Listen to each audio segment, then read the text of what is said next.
Peter Pan, chapitre 16. Le retour. 2 coups de cloche ce matin-là les invitèrent à agiter leur guibole, car la mer était grosse. La guigne, promue maître d'équipage, était avec eux, un bout de corde à la main et une chique de tabac dans la bouche. Tous avaient revêtu les habits de pirates, raccourcis jusqu'aux genoux, s'étaient rasés de frais et déambulaient sur le pont d'une démarche authentiquement chaloupée, en remontant leurs pantalons. Inutile de dire qui était le capitaine. Quant à Bonzig et John, ils étaient respectivement premier et deuxième second. Il y avait une femme à bord, le reste n'était que simple maturin et se tenait sur le gaillard d'avant. Peter ne lâchait plus la barre, mais il rassemblait l'équipage pour lui adresser une brève allocution. Il espérait que tous feraient leur devoir comme de vaillants petits gars, mais il ne se cachait pas qu'ils étaient le rebut de Rio et de la côte de l'or. Il les prévint que s'ils essayaient de le mordre, il les déchirerait sans pitié. Ce langage rude alla droit au cœur des matelots, qui l'acclamèrent vigoureusement. Quelques ordres secs furent donnés, et ils firent virer de bord le navire en direction du continent. Après avoir consulté la carte, le capitaine Pan calcula que, si ce temps se maintenait, ils atteindraient les Açores aux environs du 21 juin. Après quoi, ils auraient tout le loisir pour finir le voyage en volant. Certains souhaitaient que le navire rentrât dans la légalité, d'autres voulaient qu'il reste un bateau pirate, mais le capitaine les traitait comme des chiens et ils n'osaient lui exprimer leurs vœux, pas même par pétition. Il était plus sûr de s'en tenir à une stricte obéissance. La plume eut droit à une douzaine de coups de fouet pour avoir eu l'air perplexe alors qu'on lui ordonnait de relever le sonde. D'après l'opinion générale, Peter se conduisait pour l'instant d'une façon correcte uniquement pour endormir les soupçons de Wendy. Mais on sentait qu'il ne tarderait pas à changer d'attitude dès que serait prêt le nouveau costume que la fillette lui taillait contre son gré dans les plus méchants habits de crochet. Par la suite, la rumeur courut que la première nuit où il porta ce costume, il resta longtemps assis dans la cabine, le porte-cigare de crochet aux lèvres et tous les doigts d'une main repliés, à l'exception de l'index qu'il tenait recourbé en l'air de façon menaçante, comme un crochet. Au lieu d'observer le bateau, cependant, nous ferions mieux de retourner au foyer, déserté depuis si longtemps par nos 300 cœurs. Honte à nous d'avoir si complètement négligé le numéro 14. Pourtant, nous sommes certains que Madame Darling ne nous en blâmera pas. Si nous étions revenus plus tôt pour lui témoigner de notre compassion, elle nous aurait probablement crié « Ne faites pas l'idiot, est-ce que je compte, moi? Retournez là-bas et ayez l'œil sur les enfants. » Aussi longtemps que les mères se conduiront ainsi, leurs enfants en profiteront, et elles ne peuvent que s'y résigner. Aussi, nous aventurons-nous dans cette chambre familière, uniquement parce que ses occupants légaux sont déjà sur le chemin du retour. Nous les devançons simplement pour nous assurer que les lits sont tout prêts et que monsieur et madame Darling n'ont pas l'intention de sortir le soir. Nous ne sommes rien de plus que des serviteurs. Mais enfin, pourquoi les lits seraient-ils tout prêts alors que leurs propriétaires les ont quittés avec une si ingrate précipitation? Ils seraient bien attrapés si, en rentrant, ils découvraient que leurs parents sont partis à la campagne. Telle est la leçon qu'ils méritent depuis que nous les avons rencontrés. Mais si nous arrangions les choses de cette façon, Madame Darling ne nous le pardonnerait jamais. Par-dessus tout, ce que nous aimerions faire, ce serait de lui dire, à elle, à la manière dont le font les auteurs, que les enfants sont en route et arriveront jeudi en 8. Cela cacherait complètement la surprise que Wendy, John et Michael ont projetée. sur le bateau, le bonheur de maman, le cri de joie de papa, les bonds en l'air de Nana, qui veut être la première à les embrasser. Alors qu'il ferait mieux de se préparer à une bonne raclée. Ah, que ce serait exquis de leur cacher ce plaisir en révélant la nouvelle à l'avance. De sorte que, lorsqu'ils feraient leur entrée solennelle, Madame Darling n'offrirait pas un baiser à Wendy, et que Monsieur Darling s'exclamerait d'un ton bougon. Zut alors, voilà encore des garçons. Mais nous n'obtiendrons pas un remerciement pour ça. Nous commençons à connaître Madame Darling depuis le temps, et sommes sûrs qu'elle nous reprocherait de priver les enfants de leurs petits plaisirs. Mais, chère madame, je dis en 8, c'est seulement dans 10 jours. En vous prévenant dès maintenant, nous vous épargnons 10 jours de tristesse. Oui, mais à quel prix? En frustrant les enfants de 10 minutes de joie. Bon, si vous considérez les choses ainsi. Peut-on les considérer autrement, je vous prie? Vous le voyez, cette femme n'a pas de caractère. Nous qui avons l'intention de dire des choses extraordinairement gentilles à son sujet, nous la méprisons et garderons nos louanges pour nous. A-t-elle vraiment besoin qu'on lui dise de tenir tout prêt, quand tout est déjà prêt? Les lits sont faits, elle ne quitte jamais la maison, et notez-le bien, la fenêtre est ouverte. Puisque nous ne lui servons à rien, autant retourner sur le bateau. Toutefois, nous sommes ici, alors restons-y et regardons, voilà ce que nous sommes, de simples spectateurs.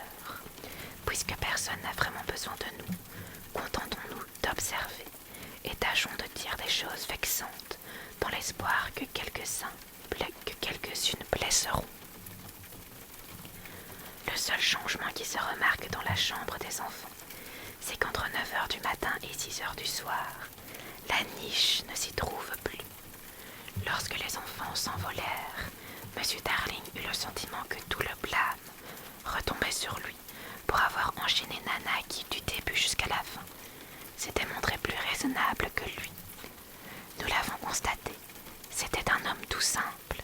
Il aurait même pu passer pour un garçon s'il avait pu se guérir de sa calvitie. Mais par ailleurs, il avait le sens de la justice et un courage de lion pour accomplir ce qu'il croyait être son devoir. Ayant longuement réfléchi à toute l'affaire après le départ des enfants, il se mit à marcher à 4 pattes et s'introduisit en rampant dans la niche. Madame Darling eut beau tendrement l'inviter à sortir de là, il lui posa à chaque fois une réponse triste mais ferme. « Non, chère mienne, c'est la place qui me revient. » Pris d'amers remords, il jura qu'il ne quitterait pas la niche tant que les enfants ne seraient pas de retour. Cela faisait pitié à voir, bien sûr, mais M. Darling, quoi qu'il fît, poussait tout à l'extrême, sinon il laissait rapidement tomber. Jamais il n'eut un homme plus simple que George Darling. Lui naguère si orgueilleux, alors qu'il se tenait le soir dans sa niche et bavardait avec sa femme, de leurs enfants et de leur habitude charmante. À l'égard de Nana, il faisait preuve d'une sollicitude touchante, et il ne lui aurait jamais permis de revenir dans sa niche, mais pour le reste, il faisait ses 4 volontés. Chaque matin à la niche avec M. Darling, dedans, était transporté jusqu'à un fiacre qui les amenait au bureau et les ramenait à 6 heures à la maison de la même façon. On mesura la force de caractère qu'il fallait à cet homme, si l'on se souvient combien il était sensible à l'opinion de ses voisins, lui dont chaque mouvement suscitait à présent une curiosité étonnée. Intérieurement, il devait souffrir le martyre, mais il affichait une calme dignité, même quand de jeunes personnes critiquaient sa petite maison et soulevaient poliment son chapeau chaque fois qu'une dame regardait à l'intérieur. Cela aurait pu être grotesque. En vérité, c'était plein de grandeur. Bientôt, on comprit le sens profond de sa conduite, et le cœur généreux du public s'en émut. Des cohortes sorte de bateau suivait son fiacre, en l'acclamant chaudement. De charmantes jeunes filles le prenaient d'assaut pour réclamer un autographe. Des interviews parurent dans les meilleurs des journaux. Les gens bien l'invitaient à dîner et ajoutaient « Soyez gentils, venez dans votre niche ». Au cours de cette semaine si fertile en événements, Madame Darling attendait le retour de Georges assise dans la chambre des enfants. Elle, autrefois si guillerette, on eût dit la tristesse en personne. Toute sa gaieté s'était évanouie du fait de la perte de ses enfants, et nous ne nous sentons plus la force de l'accabler de nos sarcasmes. Si elle aimait trop ses fichus gamins, après tout pouvait-elle s'en empêcher? Regardez-la, elle s'est endormie sur sa chaise. Le coin de sa bouche, la première chose que l'on regarde, est presque flétrie. Sa main étreint nerveusement son cœur, comme si il lui faisait mal. Certains préfèrent Peter, d'autres Wendy. Nous, c'est elle que nous préférons. Supposons que, pour lui faire plaisir, nous lui murmurions dans son sommeil que les moutards vont bientôt revenir. Ils ne sont plus qu'à quelques kilomètres de la fenêtre maintenant, et ils volent ferme, mais nous ne le dirons pas. Nous murmurerons seulement qu'ils sont en route, rien que cela. Dommage, nous n'aurions pas dû, car Madame Darling a sursauté, appelant ses enfants par leur nom, et il n'y a personne dans la pièce sauf Nana. Oh Nana, j'ai rêvé que mes chéris étaient de retour. Nana a les yeux embués de larmes. Tout ce qu'elle peut faire, c'est de poser gentiment la patte sur les genoux de sa maîtresse. À ce moment arrive la niche. Monsieur Darling passe la tête au dehors pour embrasser sa femme. Son visage est plus las que naguère, mais son expression est plus douce. Il tend son chapeau à Lisa qui le prend avec mépris. Cette fille n'a aucune imagination. Elle est incapable de comprendre les motifs d'un tel homme. Au dehors, la foule qui a accompagné le fiacre jusqu'à la porte continue de pousser des acclamations. Naturellement, Monsieur Darling ne peut y rester insensible. « Écoutez, dit-il, c'est tout de même réconfortant. » Rien que des garnements, raille Lisa. Il y avait aussi quelques grandes personnes aujourd'hui, assure-t-il en rougissant. Lisa hausse les épaules, mais Monsieur Darling n'a pas un mot de reproche. Ses succès mondains n'ont pas gâté son caractère. Ils l'ont adouci. Pour le moment, il est assis moitié dans la niche, moitié au dehors, et parle de ses succès avec sa femme. Il lui presse la main pour la rassurer, car elle craint que cela ne lui ait tourné la tête. « Comme j'ai été faible, soupire-t-il. Oh mon Dieu, comme j'ai été faible. Et maintenant, Georges, demanda-t-elle timidement, tu es toujours aussi plein de remords, n'est-ce pas? Toujours autant, ma chérie. Juge de mon expiation. Vivre dans une niche. C'est bien une expiation, Georges. Tu es sûr que tu n'en tires pas une certaine satisfaction? Mon amour. Madame Darling lui demande vivement pardon, et comme il sent qu'il s'assoupit, il se couche en rond dans la niche. Joue-moi quelque chose pour m'endormir, s'il te plaît, la prie-t-il. Madame Darling se dirige vers le piano, qui se trouve à côté dans la salle de jeu, mais son mari ajoute étourdiment. Ferme la fenêtre, je sens un courant d'air. Oh, Georges, ne me demande pas ça. La fenêtre doit toujours rester ouverte pour eux. Toujours, toujours. À son tour, il lui demande pardon, et elle va se mettre au piano. Il ne tarde pas à s'endormir, et tandis qu'il dort, Wendy, John et Michael entrent en volant dans la chambre. Non, non, tel était bien le charmant programme qu'il avait prévu, avant que nous quittions le bateau. C'est pourquoi nous l'avons écrit. Mais il a dû se passer quelque chose depuis lors, car à leur place, ce sont Peter et Clochette qui entrent en volant. Les premiers mots de Peter expliquent tout. « Vite, Clochette, chuchote-t-il, ferme la fenêtre, mets la barre.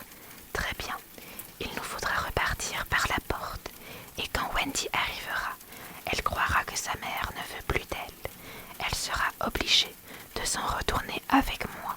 Maintenant, nous comprenons ce qui n'avait cessé de nous intriguer jusque-là. Pourquoi Peter, après avoir exterminé les pirates, est resté sur le bateau au lieu de rentrer dans l'île et de laisser Chloé escorter les enfants sur le continent. Il avait mijoté sa ruse depuis le début. À présent, loin d'éprouver le moindre remords, il danse et saute de joie. Puis, il jette un coup d'œil furtif dans l'autre pièce pour voir qui est en train de jouer. C'est la maman de Wendy, souffle-t-il à clochette. Elle est jolie, mais la mienne l'est davantage. Sa bouche est pleine de thé, mais pas autant que celle de ma maman. Il adore se vanter de sa mère, bien qu'il ignore tout d'elle évidemment. Madame Darling est en train de jouer Home Sweet Home. Peter ne connaît pas cet air, mais il devine qu'il signifie Reviens Wendy, Wendy, Wendy. Et il lance triomphant et lance triomphant. Vous ne reverrez jamais plus Wendy, madame, car la fenêtre est solidement bouclée. De nouveau, il jette un coup d'œil à côté, où la musique s'est tue. Il voit que madame Darling a posé sa tête sur le bois du piano. 2 larmes perlent dans ses yeux. Elle veut que j'enlève la barre, pense Peter, mais je ne le ferai pas. Pas moi, en tout cas. Un autre coup d'œil, les larmes sont toujours là, à moins que 2 autres ne les aient remplacées. Elle aime passionnément Wendy, se dit Peter, et il lui en veut de ne pas comprendre qu'il ne peut pas lui rendre Wendy. La raison est simple. Moi aussi, je l'aime passionnément. Nous ne pouvons l'avoir tous les 2, madame. Mais la dame n'a pas l'air de s'accommoder de cette raison, et Peter est malheureux, même lorsqu'il cesse de la regarder. Elle ne le laisse pas partir. Il sautille de ci, de là, fait des grimaces, mais quand il s'arrête, c'est comme si elle était en lui, frappant à la fenêtre. Bon, ça va, finit-il par dire, la gorge serrée. Et il enlève la barre de la fenêtre. Viens, Chloé, s'écrie-t-il, en adressant un sourire de terrible mépris aux lois de la nature. Nous n'en voulons pas de ces sottes mamans. Et il s'envole. Ce fut ainsi que Wendy, John et Michael se trouvèrent malgré tout la fenêtre ouverte, et c'était plus qu'ils ne méritaient. Ils se posèrent sur le plancher sans le moindre vergogne. Le plus jeune des 3 avait tout oublié de la maison. John, dit-il en regardant autour de lui d'un air de doute, il me semble que je suis déjà venu ici. Évidemment, Nico, voilà ton bon vieux lit. Mon lit, dit Michael sans conviction. Oh, s'écria John, la niche, et il se précipita pour regarder à l'intérieur. Peut-être Nana est-elle dedans, demanda Wendy. John émit un sifflement de surprise. Tiens, dit-il, il y a un homme dans la niche. C'est papa, s'exclama Wendy. Laisse-moi voir papa, demanda impatiemment Michael. Il examina longuement puis. Il n'est pas aussi grand que le pirate que j'ai tué, remarqua-t-il, d'un ton si désenchanté que nous sommes bien aise que M. Darling fut en train de dormir.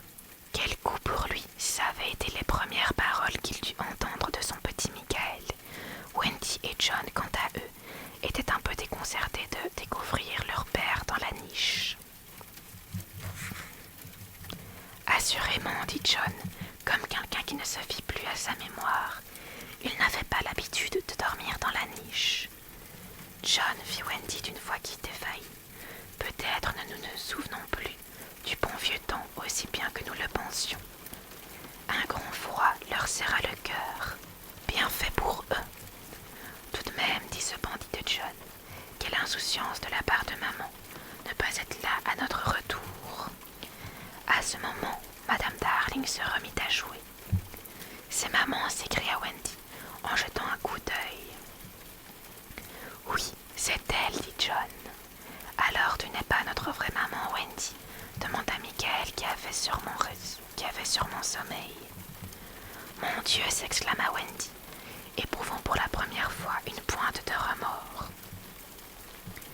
Il était temps de rentrer. Glissons-nous sans bruit dans la pièce, suggéra John. Et mettons-lui la main sur les yeux. Mais une nouvelle aussi joyeuse devait être annoncée. Avec douceur et ménagement, pensa Wendy, qui avait un meilleur plan. Mettons-nous au lit, ainsi quand maman entrera dans la chambre. Tout sera comme si nous étions jamais partis. En effet, quand madame Darling revint dans la chambre s'assurer que son mari dormait, tous les lits étaient occupés. Les enfants s'attendaient à ce qu'elle pousse un grand cri, mais cela ne vint pas. Elle les vit mais ne crut pas qu'ils étaient là. Elle les avait vus si souvent dans leur lit en rêve qu'elle crut tout simplement que son rêve revenait la hanter. Elle s'assit dans la chaise près du feu, où elle les avait si souvent bercés dans ses bras. Ils ne comprenaient plus et la peur les étreignit tous les trois. « Maman !» cria Wendy. « C'est Wendy !» dit-elle, toujours persuadée que c'était un rêve. « Maman !» « C'est John !» dit-elle. « Maman !» cria Michael qui la reconnaissait à présent. « C'est Michael !» dit-elle, et elle tendit vers les trois petits égoïstes ses bras qui ne les serreraient plus jamais. Mais si, ils les serrèrent, ils entourèrent Wendy, John, Michael, qui avait bondi hors du lit pour se jeter contre elle. « George, George !» cria madame Darling lorsqu'elle put parler. Et monsieur Darling s'éveilla pour partager son bonheur, et Nana,